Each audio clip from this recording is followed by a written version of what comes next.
राधे राधे दोस्तों, जय श्री कृष्णा। तो दोस्तों अभी बज रहे हैं सुबह के 9 और मैं नहाकर रेडी हो गई हूँ। तो हम लोग जा रहे हैं सुहागली पूजा के लिए और भाभी के यहाँ सुहागली पूजा रखी गई है। तो आज मैंने साड़ी पहनी है। इस साड़ी में हमें प्रॉपर साड़ी पहनना चाहिए क्योंकि हमें सर पे पल्लू रखना होता है, साथ ही हमें झोली में प्रसाद भी मिलता है, इसीलिए मैंने साड़ी पहनी है। तो चलिए चलते हैं भाभी के यहाँ और आप लोगों के साथ शेयर करते हैं कि हम लोगों के यहाँ सुहागली पूजा किस तरीके से होती है, क्या क्या चीजें की जाती है। तो चलिए दोस्तों, आगे इस वीडियो में मैं आप लोग को बताऊंगी कि हमारे यहाँ सुहागली पूजा किस तरीके से होती है। तो हम लोग पहुंच चुके हैं भाभी के यहाँ और सभी लेडीजें एक एक करके आ रही हैं। तो मैं आपको इस वीडियो में बताऊंगी कि हम लोगों के यहाँ सुहागली पूजा कैसे की जाती है, किन किन चीजों का हमें ध्यान रखना पड़ता है। तो देखिए, यहाँ पे पूजा की सारी तैयारी हो गई है, कलश की स्थापना की गई है, साथ ही यहाँ पे बड़े से टब में गुड़ चना मिठाइयाँ रखी गई हैं और अब पूजा हमारी स्टार्ट होगी जब सभी लेडीज यहाँ आ जाएंगी। तो यहाँ पे आज 3 जोड़ी सुहागिनों को भाभी ने बुलाया है। तो यहाँ पे एक जोड़ी में 7 सुहागिन होती हैं, 2 जोड़ी में 14 और 3 जोड़ी सुहागिनों में यहाँ पे 21 लोगों को बुलाया जाता है। तो अभी फिलहाल सभी लेडीजें नहीं आई हैं, इसीलिए अभी लेडीजें आपस में बैठकर बातें कर रही हैं क्योंकि जब सभी लेडीजें आ जाएंगी तो इसके बाद हमारी पूजा स्टार्ट होगी। तो सभी जगह का अपने यहाँ का अलग अलग रिचुअल्स होता है। हम लोगों के यहाँ सुहागली पूजा किस तरीके से की जाती है आज की वीडियो में मैं आपको बताऊंगी। तो सबसे पहले यहाँ पे लाल पटा बिछाया गया है और उसमें अवसान माता को बैठा दिया गया है, कलश की स्थापना कर दी गई है। तो किसी भी पूजा में सबसे पहले कलश की स्थापना जरूर होती है। तो कलश की स्थापना कर दी गई है, इसमें चौक बनाया गया है। तो इस पूजा में इसी तरीके से चौक बनता है और पूजा की सामग्री एक बार एक साथ रख ली जाती है, श्रृंगार की सामग्री, क्योंकि पूजा स्टार्ट होने के बाद कोई भी लेडीज अपनी जगह से नहीं उठेगी। तो फिलहाल ये हमारी भतीजी का बेटा है, उसे सब खिला रहे हैं और कुछ ही दिन पहले हमारी भतीजी को बेटा हुआ था। और पीछे साइड हमारी बड़ी मम्मी भी बैठी हैं, वो भी देख रही हैं कि पूजा में क्या कम रहा है, क्या घट रहा है। तो इस तरीके से अगर हम छोटा सा भी फंक्शन करते हैं तो काफी ज्यादा तैयारी करनी पड़ती है। कोई छोटा सा भी हम फंक्शन करेंगे तो उसमें पूरा दिन लग जाता है। तो यहाँ पे इस वीडियो में आप देख सकते हैं मोहल्ले की सभी लेडीजें, बड़ी मम्मी लोग, भाभी लोग, सभी लोग बैठी हैं और जब सभी लेडीजें आ जाएंगी हमारी पूजा तभी स्टार्ट होगी। तो इस पूजा में आप कितने भी सुबह से सभी लोगों को बुला देंगे लेकिन सभी लेडीजें टाइम पे कभी भी नहीं आती क्योंकि सुबह सुबह सभी के घर में काम रहता है। इसकी वजह से सभी लेडीजें बहुत ज्यादा लेट आती और करते कराते टाइम बहुत ज्यादा लंबा खिंच जाता है, काफी ज्यादा टाइम हो जाता है। तो भाभी ने बोला था कि 9 बजे पहुंच जाना है, लेकिन अभी सभी लेडीजें नहीं आ पाएंगी क्योंकि लेडीजों को सुबह सुबह काफी ज्यादा काम हो जाता है, किसी के हस्बैंड ऑफिस जा रहे हैं, बच्चे स्कूल जा रहे हैं, इसके चलते सभी लेडीजें टाइम पर नहीं आ पाती है। तो क्या कर सकते हैं, सभी लेडीजों की अपनी अपनी प्रॉब्लम है। तो अभी बाकी की लेडीजें, जो लेडीजें नहीं आई हैं उनका इंतजार हो रहा है। तो सभी लेडीजें आ जाएंगी, इसके बाद हमारे यहाँ पूजा स्टार्ट होगी। तो बहुत लोगों को कंफ्यूजन होता है कि सुहागिन की पूजा कैसे की जाती है, क्या किया जाता है। तो आज की इस वीडियो में मैं आपको बताऊंगी। तो सबसे पहले यहाँ पे अवसान माता को विराजित कर दिया गया है, पीढ़ा में लाल का पटा विराज दिया गया है और कलश की स्थापना कर दी गई है। तो सबसे पहले गणेश कथा और कलश की पूजा की जाएगी, इसके बाद अवसान माता की पूजा की जाएगी। सबसे पहले अवसान माता को हल्दी, सिंदूर, महावर सभी कुछ अर्पित किया जाएगा। अवसान माता को जब श्रृंगार अर्पित हो जाएगा, महावर अर्पित हो जाएगा, इसके बाद सभी लेडीजों का श्रृंगार होगा। तो सबसे पहले यहाँ पे कलश प्रज्वलित किया जा रहा है और यहाँ पे अवसान माता को सभी कुछ अर्पित, तीनों लोग, भाभी, बड़ी मम्मी और सभी तीनों लोग यहाँ पे अवसान माता का श्रृंगार कर रही हैं, उनमें सुहाग की सामग्री अर्पित कर रही हैं। तो ये अवसान माता हमारी सभी मनोकामनाओं को पूरा करती है। अगर आपकी कोई भी मनौती है, कोई भी मनोकामना है जो नहीं पूरी हो रही है, तो अवसान माता की सुहागिनों को बदने से अवसान देवी आपकी सभी मनोकामनाओं को पूरा करती है। तो इस तरीके से सुहागिन माता को सबसे पहले उनका श्रृंगार किया जा रहा है, उन्हें सिंदूर, हल्दी, महावर सभी चीज़ें अर्पित की जा रही हैं और फिर कलश स्थापना जो हुई है वो कलश को जलाया जाएगा और फिर हमारी पूजा स्टार्ट होगी। तो हर जगह का अपना अपना अलग रिचुअल होता है, लेकिन हम लोगों के यहाँ सुहागिनों की पूजा इसी तरीके से होती है। तो यहाँ पे सुहागिन माता को सिंदूर महावास कुछ अर्पित हो गया है। इसके बाद सुहागिनें महावास लगा रही है। तो सुहागिन जब महावास लगाती है तो सबसे पहले हल्दी को लगाना होता है, क्योंकि हल्दी शुभ होती है। तो सभी लेडीजें हल्दी लगाएंगी, इसके बाद महावर लगाएंगी। इसके बाद हमारी जो पूजा है वो स्टार्ट होगी।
लकड़ी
तो चलिए दोस्तों, मैं आपको आगे बताऊंगी कि आगे किस तरीके से क्या होता है इस पूजा में।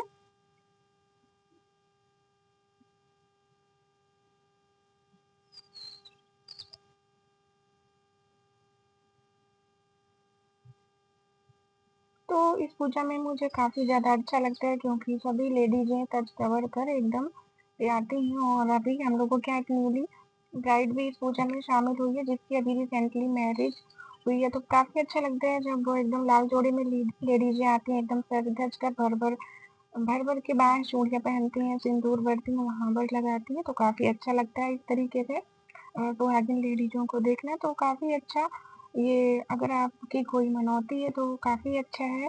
और चाँद माता हमारी सभी की मनोकामनाओं को पूरा करती हैं। अगर आपके मन में भी जो भी इच्छा है जो पूरी नहीं हो रही है, कोई भी कष्ट है, बाधा है, संकट है, तो संकटा माता और शांत माता आपके सभी दुखों को दूर करती हैं। तो हम लोगों के यहाँ ये वाली पूजा हमेशा होती रहती है, कहीं किसी के यहाँ, कहीं किसी के यहाँ। तो अच्छा रहता है, इसी बहाने मिठाइयाँ खाने का भी मौका मिलता रहता है। लेकिन इसमें खास बात ये है कि जो आपको मिठाइयाँ दी जाती हैं, आपको उसी दिन खा के ख़त्म कर लेना है। दूसरे दिन के लिए इसे बासी होने के लिए बिल्कुल भी नहीं रखना है। अगर आपने गलती से भी उसी दिन ये मिठाइयाँ नहीं खाई हैं, तो आपको दूसरे दिन फिर अवसान माता की सुहागिनें करना पड़ेगा। तो इस चीज़ का आपको इस व्रत में ध्यान रखना है। तो जैसे यहाँ पे गुड़ चना है, तो मैं 7 लेडीजें दीदी की झोली में गुड़ चना देंगी, 7 लेडीजें बड़ी मम्मी की झोली में गुड़ चना देंगी, 7 लेडीजें बड़ी मम्मी की झोली में गुड़ चना डालेंगी। तो हम लोग जो अपनी होली से प्रसाद देते हैं, तो जो पूजा में 3 लेडीजें बैठी थी वो यही प्रसाद बांटती थी।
तो चलिए दोस्तों, मैं आपको आगे बताती हूँ कि आगे क्या कैसे होगा। तो अवसान माता को प्रसाद अर्पित करने के बाद सभी लेडीजें प्रसाद खा रही हैं। तो सबसे पहले इस पूजा में गुड़ चना यहीं पे बैठ के ही आपको खाना है, और 1-2 पीस मिठाई खा सकते हैं। अगर आपको एक साथ मिठाई नहीं खा सकते हैं तो आप घर भी ले जा सकते हैं। तो ये मिठाई आप अपने पति को दे सकते हैं, या आपके घर में भतीजे हैं तो आप उन्हें भी दे सकते हैं, या अगर आप खुद का बेटा है तो उसे भी आप मिठाई दे सकते हैं। बाकी किसी को ये मिठाई नहीं देनी है, और दूसरे दिन के लिए बासी होने के लिए भी नहीं रखना है। और आपको इस एक बात का ध्यान रखना है कि जब आप मिठाई खा रहे हैं तो आपकी झोली से कोई भी प्रसाद गिरना नहीं चाहिए। अगर प्रसाद गिर गया तो आपको दूसरे दिन अवसान माता की सुहागिनी खिलानी पड़ेंगी। और तो सभी लेडीजें प्रसाद खा रही हैं। इसके बाद यहाँ पे सभी लेडीजें सुहाग ले रही हैं, और यहाँ पे जो सामग्री चढ़ाई गई थी, तो इस तरीके से यहाँ पे सभी लेडीजें सुहाग भी ले रही हैं। तो आप लोगों को बताया मैंने कि हम लोगों के यहाँ सुहागिनी पूजा कैसे होती है।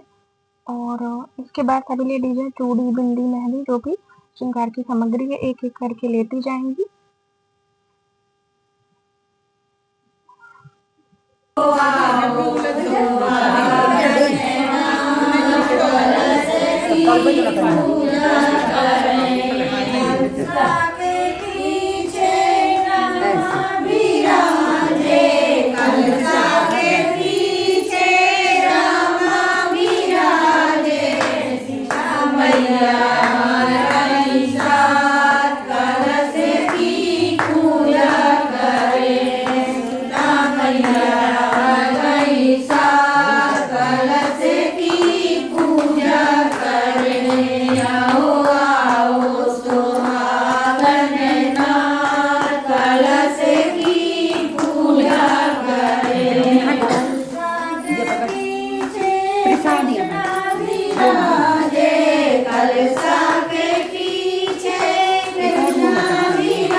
सबको दे